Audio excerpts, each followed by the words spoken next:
Hey everybody, it's Thea and welcome back to Garden Goddess Tarot. Happy autumn. It's thoroughly autumn. And today I would love to tuck into a big ol' stack of tarot decks and oracle decks that I have just been really enjoying. It's been a hot second since I just sat down and gushed over some of the tarot decks that have been floating my boat lately. And that's what today is going to be. It's kind of like the tarot roundup, but I think I'm going to forego all of the other updates. We're just gonna talk about decks today. Hooray. If you're curious to see what I've gotten up to the last little while, have a look in the member space. I don't want to push it too much. I don't want to feel like I'm always pushing it, but there's a ton of content there, not just tarot readings, but personal practice videos, doing some fun deck things, ritual stuff, as well as just some vlogs as to what I've been up to, the garden update and all that jazz. So have a look. Most of that stuff's at the Goddess tier. If you're curious, ask me if you have any questions, you know the drill. But otherwise today we're just gonna talk about tarot decks because it's fun. So we are well into Libra season, slash it's almost over at this point. Autumn has reared its gorgeous head and everything is feeling dark and spooky, but in like the super cozy kind of way. I lit the fire in the house for the first time this week. Usually we try and push it to like, I think it's like the 18th of October is like the sweet spot. That's the day where we usually have to run the fire in the house. Like not this one. This one is an illusion. But it keeps me warm up here. But the main big furnace, like the heart of the house, the bit of the house that keeps warmth pumping through its veins or ducts, that bad boy gets lit usually towards the end of October, but we were cold, so we lit it already this year. The house is warm and toasty, smells like wood smoke. My hair constantly smells like wood smoke from now until like March, because I usually like shove my head in the firebox to try and get a fire lit. But it's okay. It's always, you wonder why I always have these little hairs. It's because I burn off my hair when I'm lighting a fire, because I'm chaos. It drives Chris nuts because he's like, just start it and close it. But I have to see, you know, you've got to see that the fire's going. Anyway, so yeah, that's why I always have these little stringy hair bits, because I burn them off in the firebox. But anyway, enough about that. Let's talk about some decks.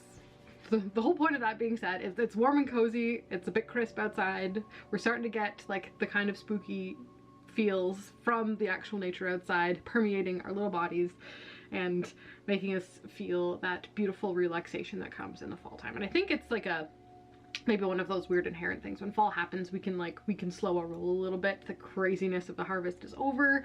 We can chill a little bit. We can relax. We can enjoy the abundance of the harvest time. So many tomatoes. Oh my gosh. Potato. There's so much food. There's so much food just coming out of the ground right now. So there's abundance everywhere, and our bodies can enjoy that, pack it away for the winter, and just kind of, I don't know, I feel like I'm more apt to be able to enjoy this time of year just because of all of that, you know? So that being said, that's the environmental vibe. And then which decks I'm kind of pulling in to work with that time are these ones. So we're gonna start with a couple of classics that I wouldn't experience the fall time without these decks ever. It is these two, the Arthur Rackham Tarot and the Hush Tarot by Jeremy Hush. The Rackham Tarot, my gosh, it's the epitome of like comforting, dark and spooky. Like these decks, they make like that noise in my brain. It's like a comforting, like dark white noise in my brain as I'm using them. They're so good. I've talked about these forever. Both of these were in probably my first Only 10 Decks video, as well as the updated ones possibly. I love them. And I don't love them because of how strictly they adhere to the tarot system, because they certainly do not. That is not something that they ever claimed to want to do. They're not RWS clones in any way. They are kind of, specifically with the Rackham Tarot too, like a retrofit art deck, taking the existing art of Arthur Rackham throughout his tenure as an illustrator for many number of things, including children's books and fairy tales, and it's taking that existing art and then wedging it into the tarot system as best they can with what they've got, and they do a really good job. The Hush Tarot, some of the deck is like that, whereas some of the deck was created specifically with the intent of being a tarot, where some of the art is just some of his art.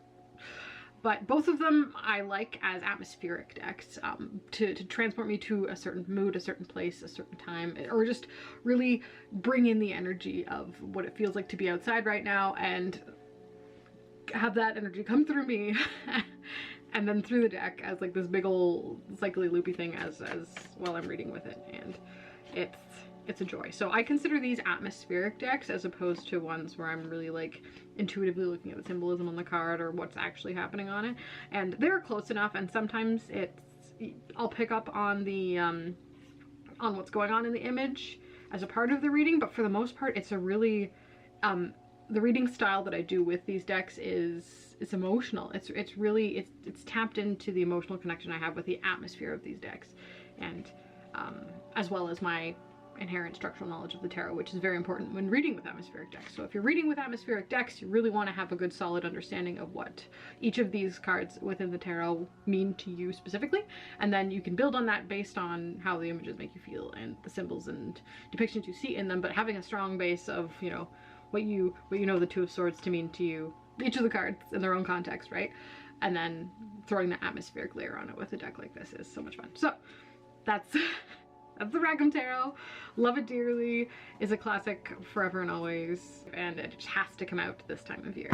And then following swiftly along the coattails of that deck is the Hush Tarot by Jeremy Hush, and his art style is strongly influenced by the likes of Arthur Rackham and Edmund Duloc, who we'll talk about in a second. but you can really tell the similarities between the art style, the soft, delicate watercolors with bold outlines of really textured and craggy lines. Oh, the backs of this are fantastic also, and again, this deck is just a whole mood. It's what it is. It's a mood. It takes me to that place. Much like the Rackham, it's an atmospheric deck. It doesn't super align with the tarot and all of the cards, it's not with the traditional RWS meanings, but it gives you room to find your meaning within that card. It's not so far off as to be impossible to find your meaning within it, but as I said, you've really got to have a strong understanding of your relation to tarot and using this. And as I said, the joy in this is the artwork, it's the atmosphere, and I feel like there was no intention of making an RWS clone with this. It's just it's a tarot. It's really its own thing, and I do love it for that. And I think it knows what it is.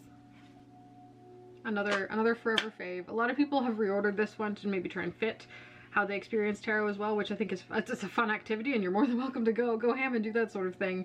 It's this deck does give you the freedom to kind of do that, but I like it the way it is, and as I said, these kind of fall into that atmospheric deck kind of category for me personally, and I love them. I can read with them day in and day out. You know, as we enter the dark time of the year, this deck really mirrors that with its dark crunchiness. Like that, you know, the noise when you're walking on dried leaves? That's what this deck feels like. That with like the whistling wind making its way through tree branches with leaves that are ready to fall. It's that shock of cold for the first time that, you know, in the year you've just come through a hot blazing summer, and that shock of cold hits you, and you can kind of feel that your whole body relax when it does, and the air does fill your lungs in a very different way in this world. So yeah, this deck, winner. I love it so much. It's a classic for me personally, and wouldn't be without it this time of year. So that's Hush Tarot by Jeremy Hush. That's a US Games deck on the unfortunate cardstock, but I'll put up with it because I really like that deck. And then again, it wouldn't be fall without the Edmund Duloc. Mind you, I use this like all year round. This one kind of transcends just this time of year for me. It's just kind of at reach at all times, but it's a fave. And I think the artwork for me and this deck, it resonates with me and my experience and the things that light me up. This is what the interior of my mind palace looks like. It's the art that's hanging on the walls. It's atmospheric, it's adventurous, there's depth to the images, there's a lot going on, and you can really dive into that when you're doing a reading with this deck. You can, you know, feel what the characters are going through in the images. You can put yourself into the world through tarot with this deck. And it's fantastic. And I love the top and bottom borders of this.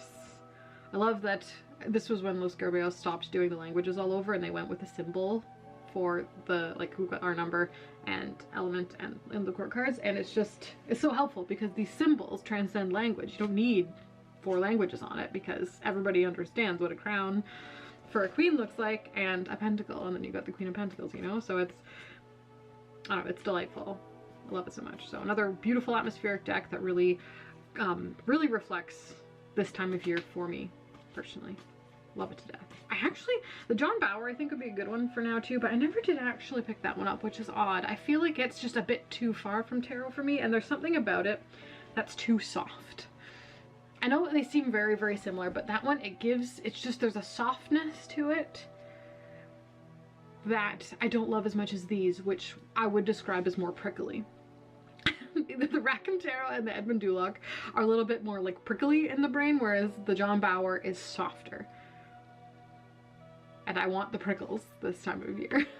So Edmund Duloc, Arthur Rackham, Jeremy Hush, a trio that is fantastic for right now. And I've been loving the heck out of those, as always. So sorry I talk about them all the time, but it is genuinely because I love them with my whole ass. So another one that's kind of snuck in to kind of really fill that space for this time of year. Maybe, again, this could be just because it's new, but this is just, I'm just really enjoying this right now, and that's Tarot of the Fairy Folk, the new one by Jacinto Gidenzi and Rachel Paul. I did a full walkthrough of this in great detail, if you want to see all the cards, and hear about the, you know, all of my ideas and opinions about it. It is a bit of a pip deck, but it's like an illustrated pip deck, so there is quite a bit to go on. And as you see, I have no problem with the pip deck. We'll get to one a little bit later. I love them, they're great. There's no shade in being a pip deck in this world of tarot. There's room for everybody. So long as you know you're a pip deck and don't try and be something else, you know? But anyway, this one, Tarot of the Fairy Folk, is that beautiful. I think this is a great deck. It filled a space within the tarot collection, specifically as a tarot deck to work with Brian Froud Fairies Oracle, because it is a fae deck. It is a fairy deck, but it's not fluffy Victorian flower fairies. It's definitely got that kind of gritty, dark fae energy about it, and I love it. Again, the art style, you'll see similarities in the soft colors and just the style of art across all of these decks, but it's fun. It's dark. Some of the cards are like super right out, it's like flat out spooky. The Hangman and the Death card are, you know, a little bit bone chilling, but I'm into it. It's a whole experience. It's transportive. It takes you right into that little world of the undergrowth, what's going on underneath the decaying canopy in the garden. Like, I could picture all of these little figures running around outside amidst the greenery and the crunchy lush overgrowth, going about their business, wreaking havoc, causing mayhem. I love it. I love it so much. So yeah, Tarot of the Fairy Folk, a delight. I picked this one up for my birthday this year, and I'm not mad about it. I think it's so fun, and the little meanings in the guidebook are just a nice added layer on top of what you already know about tarot. It has, I will say also, just if you don't want to watch the walkthrough, it has a little bit of the majors are kind of a Marseille base, but then once you get into the courts and some of the pips as well, they do kind of have a Golden Dawn Thoth kind of leaning to them in their own little unique way. And if you're familiar with that and you know it, you'll see it, but if you're not familiar with it, you won't see it. So if you're looking for something that's a little bit like a tuck box back deck that's like a bit more fun than your average pip deck, this one is a great one to pick up. So I'm really glad that they came out with the illustrated minors edition of this. It did used to be just a majors only, as well as an unillustrated pip deck back in the day as well. So I really like this edition of it, and I think it's so fun, and I've just been like enjoying the heck out of using it the last like couple months. Got it in August, right? So it is heading towards November right now. So There's an Oracle deck I picked up that I actually really like using with it too. These two mesh really well, and Brown Fraud Fairies obviously, but when this one is another relatively recent publication, and I just thought it has to, and this one is a whole other vibe as well. This is a Queen Mab Oracle by Tess Whitehurst from Blue Angel, and if you're familiar with a lot of the ways Blue Angel does its decks, it's just kind of an art compilation deck, and then they'll get an author to write a giant guidebook full of your, you know, your oracle divination guidance type of meanings in the big book, which is great. I don't actually mind that, and it knows what it is. It's a whole thing. It's the style of deck. This deck specifically has 2 artists, which is usually a deal breaker for me, but it's not actually too bad. It is a bit jarring. There's 2 cards that really stand out as being kind of not off brand, but like out of the scope of the vibe of the deck. And I'll point them out in the walkthrough part, but otherwise it's fine. The secondary artist only did 1, 2, 5. Only did 5 of the 40 some odd cards. How many cards? 45 cards. Yeah, so 40 cards are from one artist and there's 5 from another. I don't love it. I know why they did it though. They wanted to interject a little bit more diversity, and they got a secondary artist to come in, do a handful of cards in an art style that they were proficient at, that represented a bit more diversity, which I've no complaints about. That's fine. So I don't mind the injection of those cards at all. And they blend in, certainly. Some cards are really dark. And they kind of, especially the mermaid one, it's a bit jarring. It's a little bit different than the rest, but the message is similar, and having a bit of a mermaid energy within a Fae deck makes sense. So I don't hate it. I'm not gonna throw out the deck just because of a couple of cards.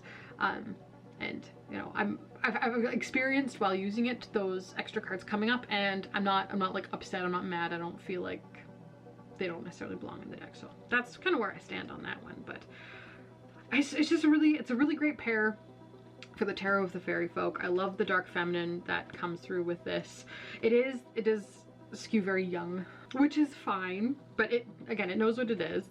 And it does have a very strong otherworldly quality about it. It's empowering, as all, you know, oracle decks within this sphere do tend to be. That's their MO. It just adds a little extra personal power to your reading. Kind of reminds you what you are capable of. It's not like it gives you the power, it just reminds you that you already have it. You know? But it's beautiful, and from, you know, the cards that I've used, let's see, of a 45 card deck, maybe in the context of daily draws, and I feel like I've been using it all the time. I probably pulled 6 or 8 of them, maybe, so there's still a great deal of the deck that I have yet to experience and flesh out, but of the ones that I have pulled and worked with, specifically alongside the Tarot of the Fairy Folk, it's really quite fun. And I've been enjoying the messages that have come through it, and I have found that they did in fact resonate, and they were useful for me, fully functioning, well-adjusted adult. So I just can't get, it's so beautiful. It's so dark and moody, and it's got a good scope. It's got a good scope of vision, so I'm not mad about it. I like it, and I've been using the heck out of it, and I will probably continue to use the heck out of it with Tarot of the Fairy Folk and the other ones as we continue throughout the spooky season. So that's the Queen Mab Oracle by Tess Whitehurst from Blue Angel, and I like it. Upon reflection, it was kind of an oracle heavy couple of months, which is always interesting when I sometimes I like really lean into tarot and I'm like, I don't want any oracles, I only want tarot, and then other times I'll lean into oracle and be like, I just need oracles right now, and then sometimes it's like I need an equal mix of both. And then there's all of the in-between as well. So it's just very interesting when I'm like looking around at what I've been using. I'm like, oh, I have been reaching for the oracles a lot lately. So that says something to me, which is very interesting upon reflection. But this next one is actually a bit of a surprise deck that I had never intended to pick up myself. It found its way into my life in one of my favorite ways, which is by surprise. I was out at a metaphysical shop that I had not been to in a town a couple over, and I did not realize they had tarot decks. And not only do they have tarot decks, they had like a million tarot decks and oracle decks, which is pretty crazy. And then they also had a little shelf of indie decks. And indie decks in like a brick and mortar store in Canada is like ultimate white whale. I like nearly lost my mind. I was like, oh my gosh. So I sat there for a good amount of time, like feeling it out, having a look. This one really spoke to me in particular. This one's usually not my type of oracle deck at all, but there was a really great thing that this particular shop did, and they had sample copies that you could flip through. So instead of having to like go to your phone and try and find a flip through on YouTube before you picked it up because they were all sealed, they had actually open copies that you could look through, and that's what did it for me in this deck. If I hadn't have flipped through it, I wouldn't have bought it at all, just because that, you know, usually the digital collage with people in it, with kind of modern elements, usually doesn't do it for me, like alone. The art style alone isn't enough to get me. But the content, the keywords of this deck, I think it's really well thought out, and I just had to do it. Like, I got it in my hands, I was flipping through it, I'm like, this is something a little different actually, and I'm actually really into it, so I'm gonna get it. And I didn't have to pay customs and shipping on it. A little happy dance. So this is, the Deep Place Oracle by Ray Serafina Barker. Ray Serafina Barker, as you can see. And it is a beautiful oracle deck on lovely matte cardstock, gold gilding. It's that the whole aesthetic, 2-part box, little printed book. The theme and focus of the deck is depth, and I love a good oracle deck with what feels like a bit of proper depth in it. There's concepts that I'm familiar with that kind of resonate with my practice in the way that I use those type of energies. It's kind of layered in a way that reflects like the realms of the upper world, middle world, liminal space, lower world. So there's clusters of cards in each of them, so it does give a varied and well-rounded sort of thematic experience as you're using it. I love the underworld cards, the deep cards that really like that go deep, that you know, give you the opportunity to think about these deeper concepts. And the liminal space cards do have that open and cold feeling, like you're underwater kind of feeling about them, which is really beautiful. So the art and the keywords and the concepts kind of mesh together really nicely to create this oracle deck, and I've really been liking using it alongside a couple other decks, but it's been lovely. So I don't particularly love, this would have been perfect if there were no people in it, or at least no faces. If we just kind of took the people 1 degree away from it. That's the only thing I would ever change if I was making it myself, but I don't actually mind it too much,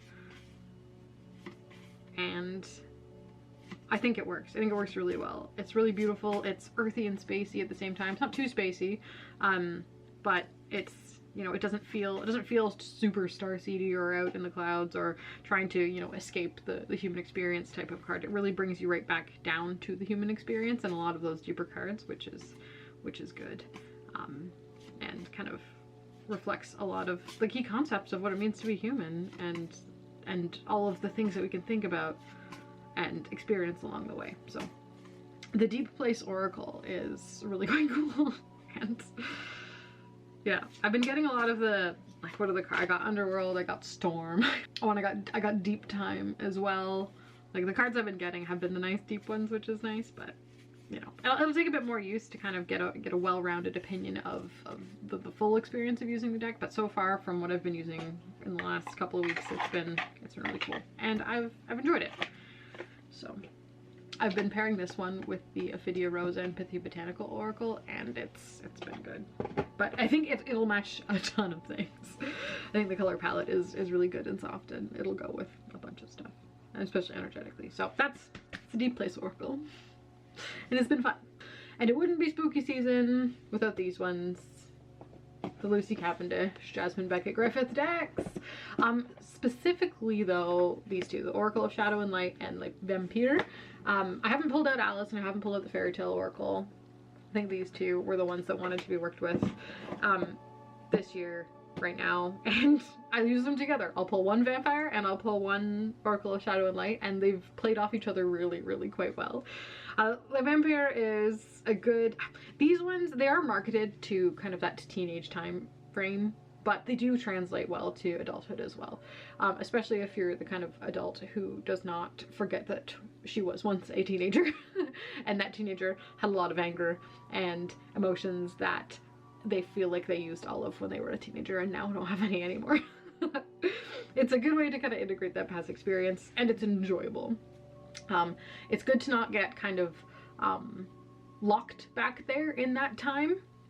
So I like to bring in a lot of other things to kind of keep me in the present and not, you know, just be in that time, be in that younger version of myself too much, because that's unhealthy. But it's good to meet that past version of myself and engage with them in a healthy way to kind of integrate their experience, because it is carried within me, but it isn't all of me right now. So that's part of all the work that goes on with these ones. But when you're just working with the cards specifically, their messages are, I like them. They really reflect more of a traditional oracle kind of energy, especially Oracle of Shadows and Light. It's really practical in that way. This deck is, it's good at really being very specific and very clear about the oracle message that it's telling you. It's not cryptic. It doesn't leave you to think, you know, what this could possibly mean in the context of your life. It's usually really quite clear and to the point, which is, I think, a result of it being marketed towards a teenage audience. It doesn't beat around the bush. It tells you if you, like, literally there's a clean your room card. It's the mildew fairy, and honestly, I got it, and I did need to clean the kitchen really badly, so what can I say? But yeah, it's that kind of oracle message, but at the same time, there's a place for that in our lives. Like, sometimes we just need to be, you know, told that this is something that we should probably have a look into doing to look after ourselves for reasons, right?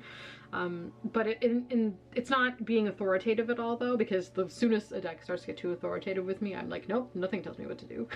And it goes. It gives you the power back again, but it also gives you the motivation and reason to kind of do these things. It toes a really fine line, actually, between being authoritative and being, you know, you can do whatever you want. It's like it's giving you personal responsibility and autonomy and celebrating yourself as a key character and role in your own life, and both of these decks do that really, really well.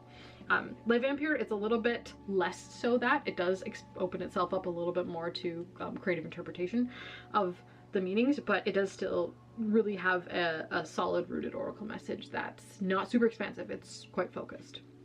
And in being so focused, it has a ton in the guidebook about it. So being Lucy Cavendish decks, there's a lot of words that you don't have to. There is keywords on the card, as well as there's like a title as well as keywords. So there's a lot you can go on from just the card, and you can take that much of the message, or you can go right down into it and read the huge like guidebook message if you want, you know, it's entirely up to you. So I like the freedom that these decks do give. But yeah, Le Vampire is, the art is a little bit more later in JBG's career, so you have those more refined, softer lines, you know, cards, as well as some of the earlier ones, but the majority of this deck is the later artwork, whereas the Oracle of Shadows and Light tends to be earlier artwork. There's a distinct art style difference between these two decks, so they're not the same in any way whatsoever art-wise, but the sort of vampire aesthetic of the Le Vampire's Oracle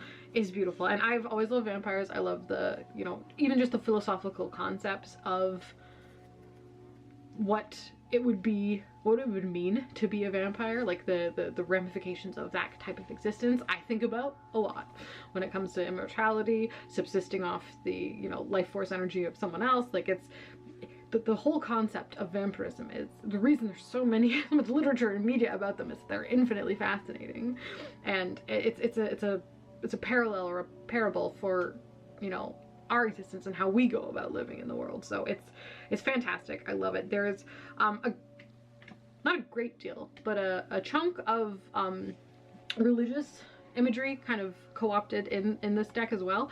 A lot of vampire myth is tied to particularly Catholicism, believe it or not. There's a lot of religious, Christian religious and Catholic imagery when it comes to vampire myth, at least in the West. So you'll see that kind of reflected in some of the messages in the cards of the deck as well. So keep that in mind. If you're someone dealing with religious trauma, then this may not be the best one for you if you don't want to see that come up, or just take those cards out. Entirely up to you, your deck, your rules. But a lot of the vampire myth in, you know, this part of the world is really rooted in kind of being bound and devoted to, you know, something for whatever reason, and it being a vampire myth attached to Catholicism and Christianity. There's a lot you can unpack with that. There's a lot you can go into, and you know, maybe even specifically if you're ready, find healing for that part of yourself within the cards of these decks. So it's there. I'm just saying what I mean with this one. I'm just saying it's in there, giving you a heads up it's in there. And if it's something you want to work with, then it's a great set of journal prompting ideas. These two decks really, you know, soothe the inner youth of me. They're anthropomorphic, they're human, but they're not at the same time, right? And they're not children, but they're not adults. They're these strangelings of Jasmine Griffiths really translate really well to the whole vampire concept, right? Not children, not adults, forever what they are, and they kind of have to make their way through their world in their own, like, accepting their own, like, cursed existence. And I love it! So anyway, that's Lay Vampire, and that's an Oracle deck by Lucy Cavendish and Jasmine Griffith. And that's a winner. And then as well, Oracle of Shadows and Light, just we'll touch on its own, just give it the spotlight as well.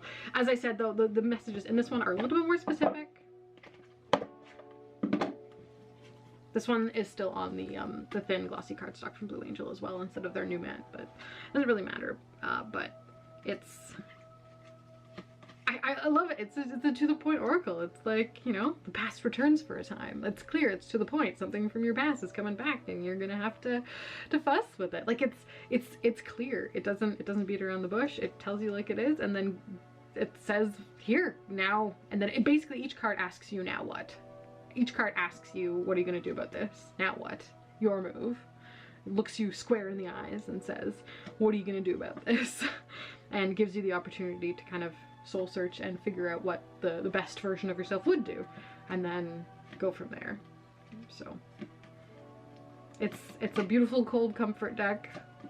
I really like it, thoroughly enjoy it, and I'm really sad that I didn't get to experience these decks when I was a teenager.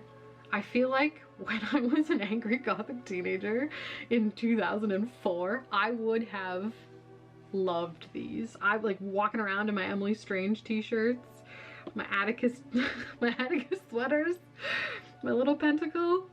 I would have eaten these right up, but I just had no way of knowing that they existed. Unless I missed them when I was at the bookstore searching the grimoires, picking up things like the Grimoire of Lady Sheba and Nocturnal Witch when I was like 15 years old. But yeah, no, I would have, when were these published? Did I just miss them? I feel like they would have been around then. Oh no, I missed them. It was first published in 2012, that's why. I was a few years too early. I would have really liked these as a teenager, for sure.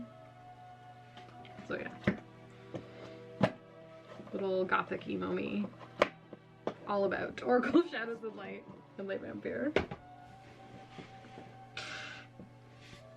Alrighty, two more. This one is a result of me just desperately wanting to work with something simple. Something so simple, stripped back, bare bones, just the scaffolding of tarot, you know?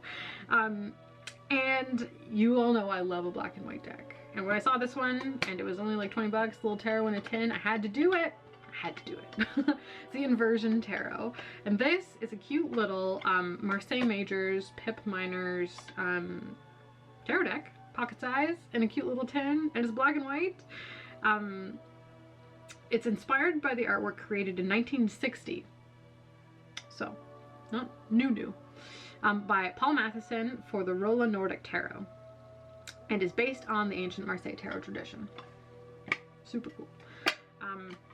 I think this is one I didn't read a whole lot about it. I saw it and I'm like, Marseille Majors, Pips, excellent. That's what I want. Black and white, tin deck, say no more. And then I ordered it, and I'm not even sure I read the guidebook. I just cracked it open and started using it, and oh, I love it so much.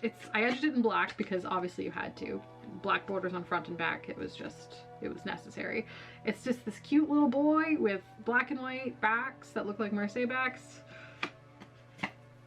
It's woodcut style, you know, inverted kind of negative imagery, and it's perfect. I love it on its own. for like a quick and simple, straightforward reading, or I really like it as a clarifier. I don't know what it is, but these pips and the and they're not Marseille specific pips. They're, I guess, this Nordic tarot pips. I imagine that's, I'll have to do a Google. The Roland Nordic tarot, that might be where these particular pips came from. But they're great. All I need, just, you know, show me 9 wands. I know how to go with that one, right, in a reading. But it's so good for clarifying. Black and white decks, I will say this up and down 1,000 times, black and white decks are so good for clarifying. And maybe it's their, like, artistic duality nature, making things more clear. It takes the gray areas out of things, like literally there's no gray. So they're really good for clarifying, but I'll pull like however many cards of a reading, and if I want like a little bit more like what does this card specifically on about, pull a couple of these, boom, works so well. I just love it. And you can't go wrong with the Marseille majors. Oh, I just love them so much. The moon, the sun, the Fool, the Devil, like it's all, they're iconic. They're iconic, and they make me so happy. Like our High Priestess here, we've got a beautiful black and white pillar, the Torah, like everything's there. It's amazing. They go a little bit their own way. They're not like, you know, like they're Marseille style, but there's a few changes. They're not specifically the convert by any means, but you can tell they're of the Marseille. They're all positioned in the correct way from what I can tell. But yeah, it's a winner. I thoroughly enjoy it, and I'm into it. I'm very much into it. So this little guy, The Inversion Tarot by Jody Boginski Barbesi. She wrote the book. Oh wait, no. Booklet and artwork. Yeah. So it's been great. It's been a fun time, and I've been enjoying the heck out of this little guy. For that straight to the veins, authentic, no muss, no fuss tarot experience. And then the last deck I want to talk about is one that I craved with my whole body. I've been looking for a really good clone, tarot clone for a bit. I just was in a feeling like what I want is a tarot that is tarot. It knows it is tarot, it is familiar with tarot, it has good respect for tarot, and yet adds something to it that, you know, creates a bit more depth and maybe a little bit more of that atmospheric experience, right? That I obviously enjoy and crave and really like to have as a layer of tarot reading.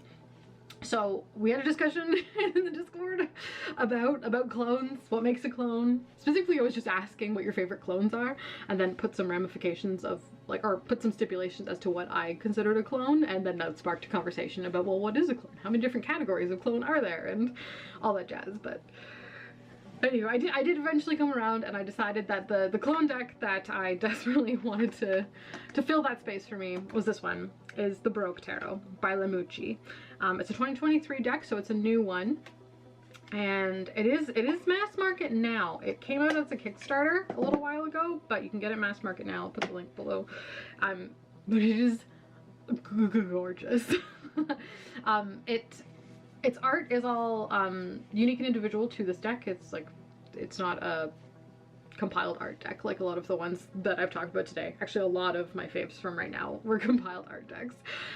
This one is a unique art deck, and it really stays true to the Golden Dawn Rider-Waite-Smith tarot imagery, but adds a layer of artistic depth to it. And this is a good deck. I enjoy this greatly. I would say this is not like based on my clone classification system before, it's not a direct like copy clone like the Pamela Coleman Smith ones that have just been recolored. And I wouldn't say it's like a super distant clone either. Something like the Murder of Crows tarot I would consider to be like a distant clone. But it's somewhere in between that. I think Marlena was right that there needs to be a category in between like a direct clone and the distant clone, and I think this fits in that category. But it plays on the RWS positioning, even the coloring in a lot of cases, but it does add a little bit of artistic texture and flourish, and there's an individuality to it. The faces of the characters aren't necessarily exactly like the ones in the RWS, and there are little differences here and there, but a lot of the symbolic representation of Golden Dawn meanings of the cards are still there, which is so good. And it does stay 1000% true to the like spirit of the Rider-Waite-Smith, which is absolutely fantastic. So this deck is amazing. This deck is great. It's on lovely matte cardstock. Oh, it sounds so good. It's gilded. It's gilded on the front. The titles and the card numbers are like shiny, gilded, like spot gloss gilding.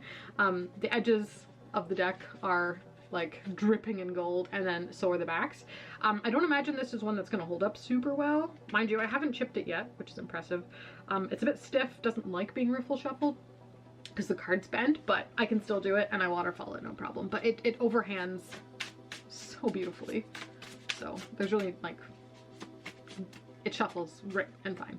Feels wonderful. It actually feels exactly cardstock wise like the, mind you, it's not gonna be helpful, but the Deep Place Oracle, both of them are that matte cardstock with the gilding. Like they feel like they feel the same. They could have come out of the same printer, kind of the same. But oh, this deck, the art style is, it plays on the Baroque art movement of the time. I don't want to say the date because I might get it wrong. Is it the 1600s? Somewhere in there. I think that's right. I could be wrong. But it's a classic European art style that really plays on light and shadow. It really goes into the contrast between intense light and intense dark. and the wiggle room in between it. I love it. It's a whole vibe. It's an atmospheric mood. I love it. Use the heck out of it. And I've only had it a short while. So this is an amazing clone, and it's been filling that space for me, and it just really feels like getting back to my roots and reading tarot the way that I love to read tarot with this deck. So I'm really into it, and this is a treat. That's the clone of choice. I love an art history deck. Capturing the human experience of the place where my genetics come from via the art is, I don't know, it's fun and beautiful, and it just fills a place in my soul a little bit. So I really like that one. You know, bare bones, it is a tarot deck. You can't argue that. It's a tarot-y tarot. And it works wonderfully. Like, it doesn't go too far. It doesn't, like, the guidebook meanings. Oh, I will say the decans are also in the guidebook, which is nice if you want to pull in that information. There's a little upright meaning, a little reverse meaning, and a little divination message in there, as well as the decans, and that's more than enough in the little book. It's wonderful.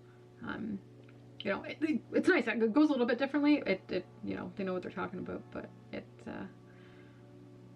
it's not too much, which is also nice. So thoroughly enjoy the whole experience of that one. So yeah, that's the Baroque Tarot by Lemucci Designs. Yeah, so those are the tarot decks that I've been eyeballs deep into the last, I don't know, probably month and a half at this point. Like really just leaning into, I'm feeling it. This is the mood right now, and it's everything. It's filling my cup and all that jazz. Oh my gosh, there's a really obnoxious squirrel in the tree at the window. The dogs are gonna see it and bark. There he is, whipping his little tail around. He saw me. So yeah, those are the tarot decks. Been filling my cup, been having a great time. Let me know if any of these are your faves, particularly for this time of year. Let me know if there's something that you're like, hey Thea, you didn't grab this yet and you should probably be using that actually for right now. So I'd be very curious. But just, yeah, just thanks so much for being here, guys. I really appreciate it. I'm having the best time. The member space is bumping. If you're curious, have a look. We have a great time in there. There's so much content. I've just been loving making more like private videos on there, more like